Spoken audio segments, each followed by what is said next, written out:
जब श्री राम अयोध्या से वनवास को गए तो वे युवराज राम थे, लेकिन जब लौटे तो मर्यादा पुरुषोत्तम बनकर के आए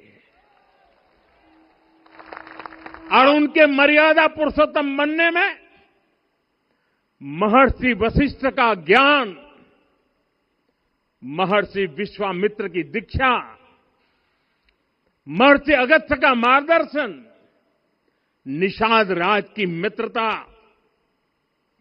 मां शबरी की ममता, भक्त हनुमान का समर्पण, इन सब की अनगिनत ऐसे लोगों की महत्वपूर्ण भूमिका रही है।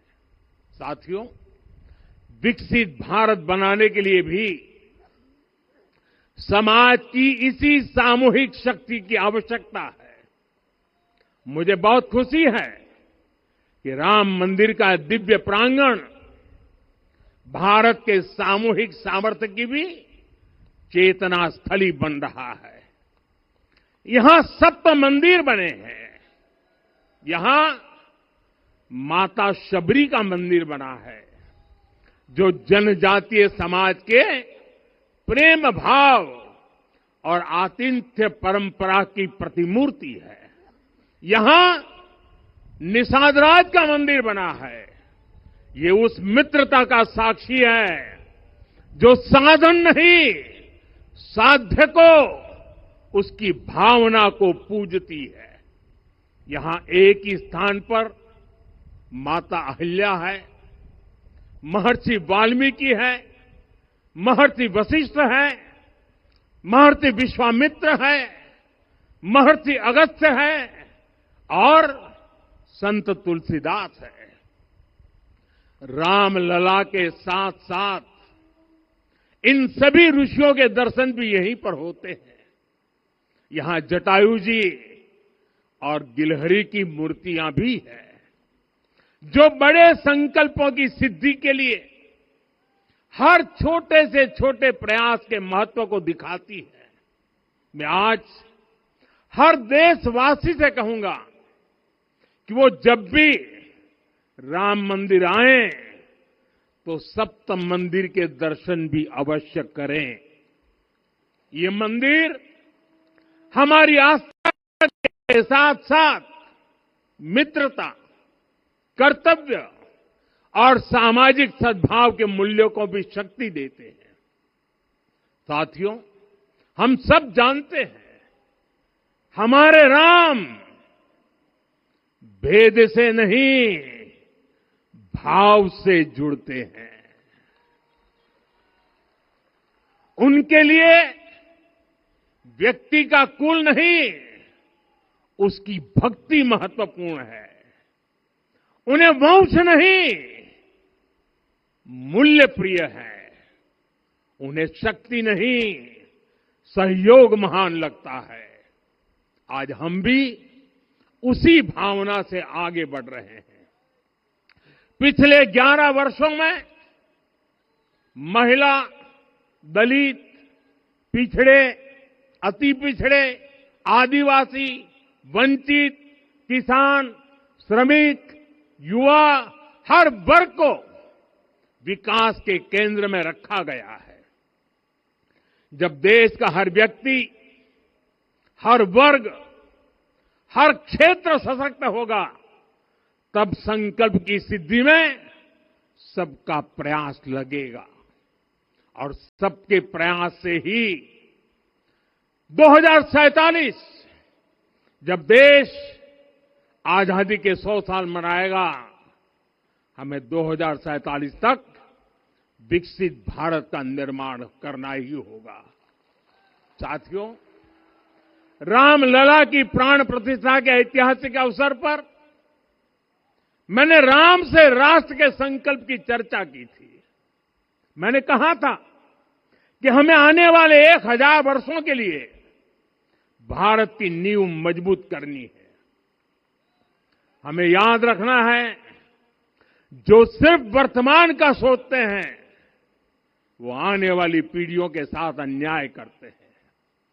हमें वर्तमान के साथ साथ भावी पीढ़ियों के बारे में भी सोचना है, क्योंकि हम जब नहीं थे ये देश तब भी था, जब हम नहीं रहेंगे ये देश तब भी रहेगा।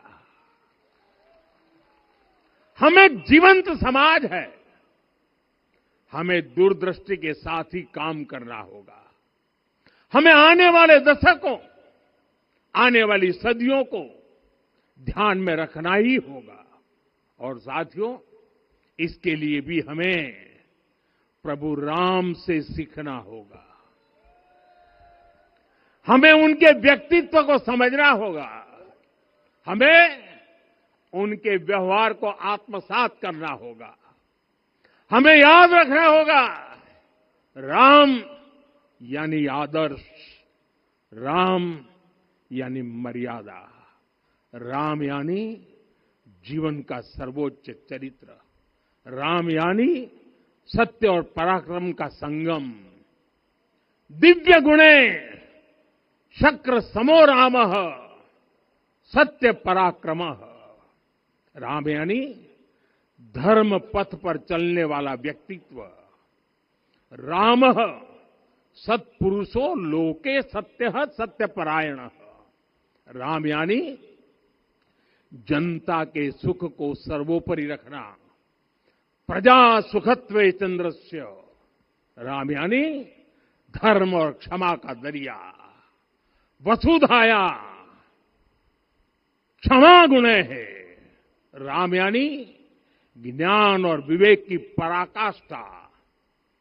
बुद्ध या बृहस्पति तुल्य। राम यानी कोमलता में दृढ़ता। मृदु पूर्वज भाषते। राम यानी कृतज्ञता का सर्वोच्च उदाहरण। कदाचन नोपकारेण कृति नैकेन तुष्यति। राम यानी श्रेष्ठ संगति का चयन। शीला वृद्धे ज्ञान वृद्धे वयोवृद्धे च सज्जनै। राम यानी विनम्रता में महाबल। वीर्यवान च वीर्येण महता स्वेन विस्मितः। राम यानी सत्य का अडिग संकल्प। न च अनुत्र कथो विद्वान।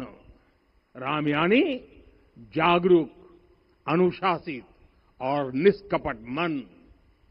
निस्तिंद्र अपम्रत च स्वदोष परदोषवित। साथियों, राम सिर्फ एक व्यक्ति नहीं, राम एक मूल्य है, एक मर्यादा है, एक दिशा है। अगर भारत को साल 2047 तक विकसित बनाना है, अगर समाज को सामर्थ्यवान बनाना है, तो हमें अपने भीतर राम को जगाना होगा। हमें अपने भीतर के राम की प्राण प्रतिष्ठा करनी होगी। और इस संकल्प के लिए आज से बेहतर दिन और क्या हो सकता है। साथियों, 25 नवंबर का यह ऐतिहासिक दिन अपनी विरासत पर गर्व का एक और अद्भुत क्षण लेकर आया है। इसकी वजह है धर्म ध्वजा पर अंकित कोविदार वृक्ष। ये कोविदार वृक्ष इस बात का उदाहरण है कि जब हम अपनी जड़ों से कट जाते हैं तो हमारा वैभव इतिहास के पन्नों में दब जाता है। साथियों, जब भरत अपनी सेना के साथ चित्रकूट पहुंचे तो लक्ष्मण ने दूर से ही अयोध्या की सेना को पहचान लिया। ये कैसे हुआ, इसका वर्णन वाल्मीकि जी ने किया है। और वाल्मीकि जी ने क्या वर्णन किया है? उन्होंने कहा है, विराजित उद्गत स्कंधम कोविदार ध्वजः रथे। लक्ष्मण कहते हैं, राम, सामने जो तेजस्वी प्रकाश में विशाल वृक्ष जैसा ध्वज दिखाई दे रहा है, वही अयोध्या की सेना का ध्वज है। उस पर कोविदार का शुभ चिन्ह अंकित है।